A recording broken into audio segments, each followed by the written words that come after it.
work, one whole day to play. Come on, everybody, wear your roller skates today. It's Saturday, Saturday, Saturday, it's Saturday, Saturday, it's Saturday, Saturday, it's Saturday, yeah.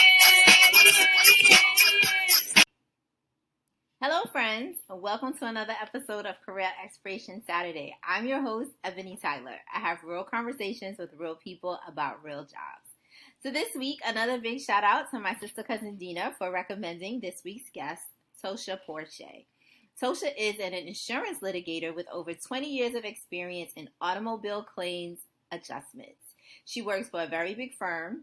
She works very hard, and she's very good at her job. Tosha is a California native and graduate of Texas Southern University. Low-key, I wanted to ask her if she knew Beyonce, but I resisted. Look, Tosha was raw and honest about her HBCU experience, and I am here for it. She shares a super cool story about finding her career, and yes, she found it on Monster.com. We had a great conversation. I laughed a lot, and I think you will enjoy this. Okay, let's jump right into my conversation with Tosha Porche. Welcome, Tosha. Welcome to Career Exploration Saturday. I'm so happy to have you. It's a pleasure to be here. So look, I like to start all the conversations as, tell me who 16-year-old Tosha was. Did you have it all together? Were you an A student? Did you know exactly what you wanted to be when you grow up? Tell us. 16 years old. I was only child. I thought I knew everything, but knew absolutely nothing. I was a hard worker. Even at 16, I will say. I had a job working at the dry cleaners, my own little car. It was a bucket. 16-year-old Tosha was independent. She tried to be independent, and she thought she knew everything, but didn't. Wait, you had a car at 16? Where you live? I did. I had a car at 16. Where did you live at? In Highland, California. Oh, look at that. Learn something new. Because I know you by way of Georgia. But yeah. Okay. So I'm originally from California. Grew up in Cali. Born and raised in California. Okay. Yep, and went to high school in California at San G is what we call it. But yeah, in Highland, California. And then some way, somehow you made yourself to Texas. I made it to Texas, believe it or not. I wanted to attend an HBCU. I had some options when it came to college. I even had an ROTC scholarship. I could have did something in St. Louis. I also could have did something for San Diego State was really big on my list. But I wanted to attend an HBCU. My mom lived in Louisiana. My father lived in California. And I wanted to get to the closest HBCU to California, and that was Texas Southern University. So there is not any other closer HBCU to California other than Texas, believe it or not. So all of the surrounding states that border there's no other HBCUs but TSU. So that's the one I chose, and that's where I went. Okay, let's put a pin in Texas Southern and tell me about this ROTC experience. I don't know much about ROTC. I don't either. I just know that they approached me. Apparently, I guess there's an ASVAB. There's a test that you take in high school. Did you take that test? No, I did not take the Okay, ASVAB, so in California, they have you take a series of different tests. And for this one test is for the military. I believe it's called an ASVAB. Mm-hmm, mm-hmm. And so I took the ASVAB, and I guess I must have did okay on the ASVAB. Oh, and they approached you. Yes. Okay. Mm-hmm. So now what was your time like in Texas? I mean, that's in the deep south. That's an HBCU in the Let me tell you something. Texas was an eye-opener. It was a definite experience. I was a California girl coming to the South, and I definitely was introduced. First of all, Texas rains at the drop of a dime. I wasn't used to the weather. The people, everybody in Texas speaks. Well, I'm from California. Everybody really doesn't speak the way they do in Texas. So I had to get acclimated to Southern culture. Okay. And did you do all 4 years at Texas? I sure did. Summer schools included. So what was that first year like? Because I went to two HBCUs, right? Like my first year was at Norfolk, and I struggled there to find my place. So that's really? why I transferred. So now, how did you find your place in Texas coming from Cali and a culture shock? Let me tell you, honestly, Ebony, I honestly did not have a choice. My Oh, father told me initially when I went, there was no coming home. I had to finish. I had no options. It wasn't like, oh, I could say, oh, I want to come home. No, that wasn't an option. Coming home was not an option. And I knew it when I got there and was homesick, because that's exactly what happened. That freshman year was homesick. I mm-hmm, was mm-hmm. terrible. I could not believe it. I cried so much. And then the fact that you get there, you really don't know anyone. I had one friend that came to the college that I was attending because I was going to Texas Southern, so she decided to come. We're still friends to this day. Okay, okay. And but other than that, we weren't. She wasn't my roommate. I had a girl from Colorado named Charlotte. Charlotte seemed to be hitting it off great with everybody on the yard. Not me. They didn't want to be my friend. Girl, I was in the room crying. The dorm, it was terrible. Dorm life was terrible. But you know what? It was great. I wouldn't Okay. trade any of that for anything. Okay, tell us the great part. Because I don't want parents to be on here and be like, oh, like No, because tell us what was great. all of these things that I'm talking about, being homesick and learning how to make friends and all that stuff, helps you to become a woman and become a grown person. Mm, It helps define who you are. mm. Seriously, you don't in anything worth doing, you have to go through some struggle. So I believe that's definitely what an HBCU is, a hard lesson. And that's what life is. It's a little disorganized, I would say. From my standpoint, had I probably went to another college, it'd probably have been way more organized than TSU. Mm-hmm. Not throwing them under the bus, but I think it's typical HBCU behavior. However, I learned to maneuver through life. I mean, just by having to say, having to go and deal with different things with financial aid, and just being very young and not having to deal with business, and just learning how to deal, because all those things you learn how to do in college. Yeah, learning how to navigate spaces, and mom and dad is not there, but They're not you there. gotta figure this out. My mom and dad didn't come. I was there by myself, literally. Okay, okay. Yeah. So I definitely navigated from learning what the registrar meant Yeah, to the controller. I didn't know any of those things. You don't know that coming from high school, but you learn all of those things in college. And, getting to your counselor, learning what you need to do, getting your classes, and buying books, and learning the value of $1, and learning you really don't have any money.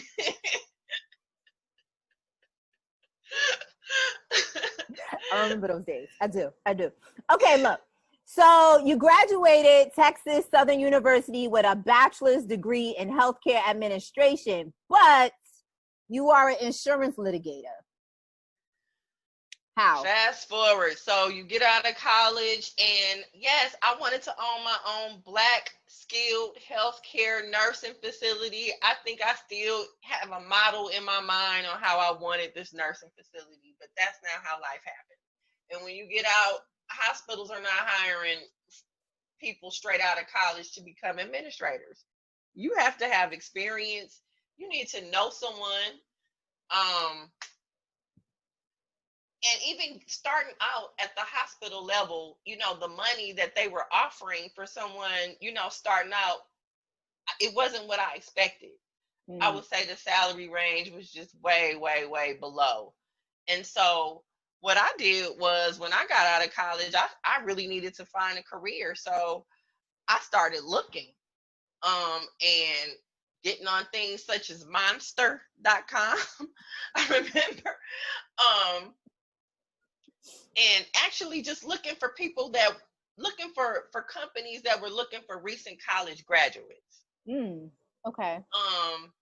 People, companies that were looking for management trainee experiences. They would train you to become a management.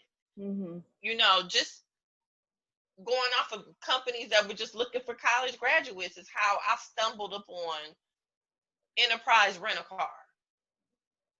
Okay. Now, So I stumbled upon Enterprise Rent-A-Car, and it was one of the toughest jobs that I actually had. I had to work. I was on my feet more than 12 hours a day, and you had to wear a suit, meaning stockings, a coat, skirt, the whole deal. Mind you, you're driving around in rental cars. You're renting people who are frustrated because they've been in car accidents, insurance claims, etc. And you still have to wash cars. in a So I suit. was in a suit. I was washing my cars and cleaning and vacuuming and doing this for 12 hours. How long did you stay there? I had to make these callbacks. And I was calling back these insurance people to get extensions on, the rental car payments. And I said, well, how am I getting, I need to do what they're doing because I'm here washing the car and she's telling me maybe she can give me the extension or not. This is not me. I need to do what they're doing on the phone. God is my witness. And I saw a job opportunity for Progressive Insurance. Okay. And they gave me an opportunity starting out in customer service, adjuster trainee, and I took it. And I got the opportunity. They didn't let me become an adjuster right away, but I worked my way all the way up. And so that's how I embarked upon insurance adjusting. So now, what actually does an insurance adjuster do? Well, adjusters evaluate, negotiate. Basically, you interview people and you determine who's at fault for the accident. And then you try to settle their claims. Okay. Whether it be for auto, home. Now, can you do the adjustments, like the skills that you have in doing insurance adjustments? Can you take those skills and then apply them to like healthcare insurance, workers' comp? Like, are those transferable, portable skills? I believe they are transferable skills. The thing is, each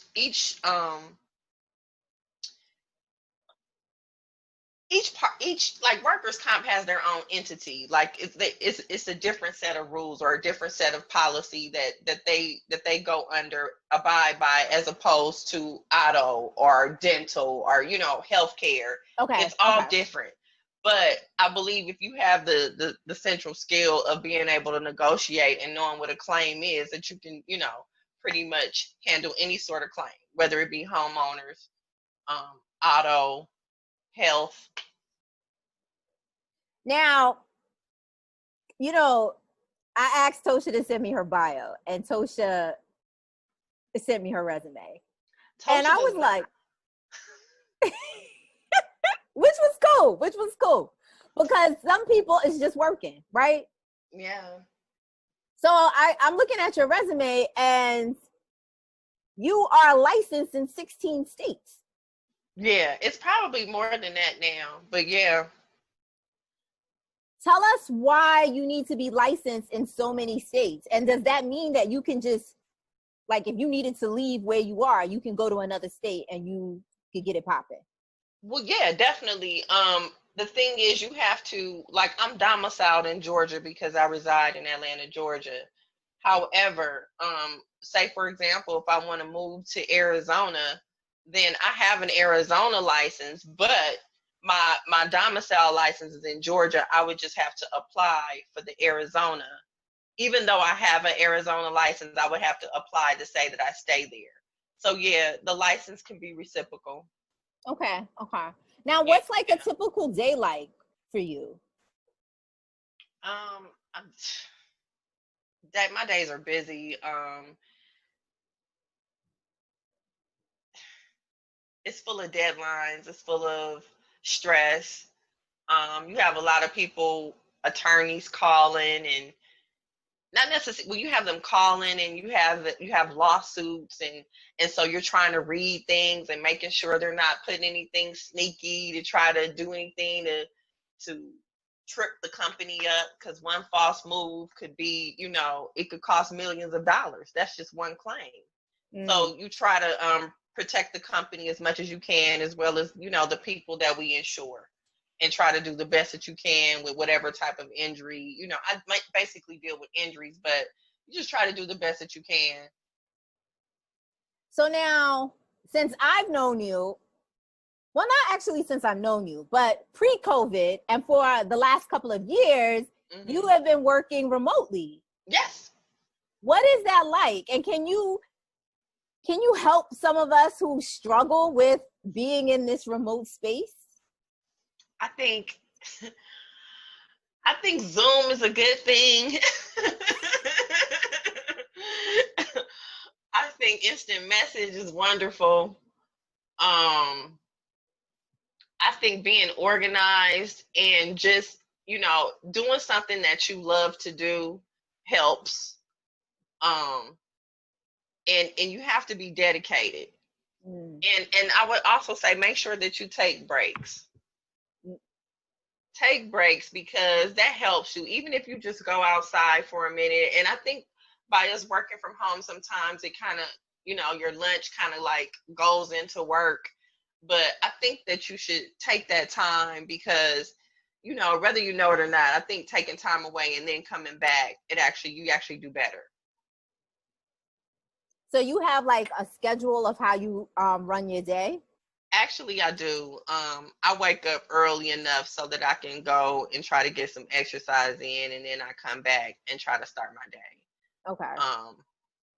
Make me some coffee, brush my teeth, turn on the computer, try to see what emails I have, and try to stay organized. Because if you're not being unorganized, definitely things will get slipped through the cracks, especially with the type of job that I have. Okay. So there's a ton of time limit demands, and it's a lot of money that's on the line. So you want to make sure that you're not the person that slips through the cracks, because that could be your job. And right now we already know how hard those are to come by. Right. If that's what you're looking for, there's nothing wrong with being an entrepreneur, working for self. Kind of where I'm trying to be. That is the best thing to do. I actually marvel. I commend you. Thank you. So do you like your job? Do you like your career? Do you like what you're doing? I would say I'm comfortable, and you shouldn't be comfortable. I was just thinking about this. It's funny that you asked that question, and I do like what I do for the most part. But would I like to do something else? Of course. Am I doing it? The thing is, no. So if you're not doing it, what are you talking about? I think, like, I commend you for actually doing it. So, but for now, I'm just working. No, you can't. Look, I mean, I don't want to put too much of Miss Tosha's business out there, but Tosha's working, and she lives nicely. Okay, don't let her modesty fool you. Okay, well, you work hard and you play hard. Exactly. I believe in that motto. Yeah. So yes, I work very, very hard, and I like nice things. And in order to do that, you have to work very, very hard. And so yes, I work very hard at what I do. My job, like I said, is extremely stressful. It's a ton of time limit demands. It's a ton of people over you, monitoring. Monitor the monitor. And then, it's you. You have to make the best decision and always look like a superstar. Well, because this is corporate. I mean, I do work for a corporation, so. And Black women have to be excellent. Yes, we do. Trust and believe. I woke up at 6:30, and I was on my computer at 6:30, and I'm not getting off until 6 p.m. Mm. So do you have any words of wisdom, any advice to give young people who are coming out, right? Like fresh out of college, trying to get a job, what they went into, you know, not really paying what they wanted to do, but somehow, some way, they find and they land themselves somewhere else. How do you persevere to be successful? Is there any advice you want to give young people or just to the audience in general? I definitely say, whatever you do, if you have a job that's in the interim, be the very best at that job in the interim and never lose focus on what you want to do. But whatever you're doing, if you're doing something in the beginning, make sure you're the best person doing it. Make sure you're the best at it. And never take your eye off of really what you really want to do. And you can do anything that you want to do.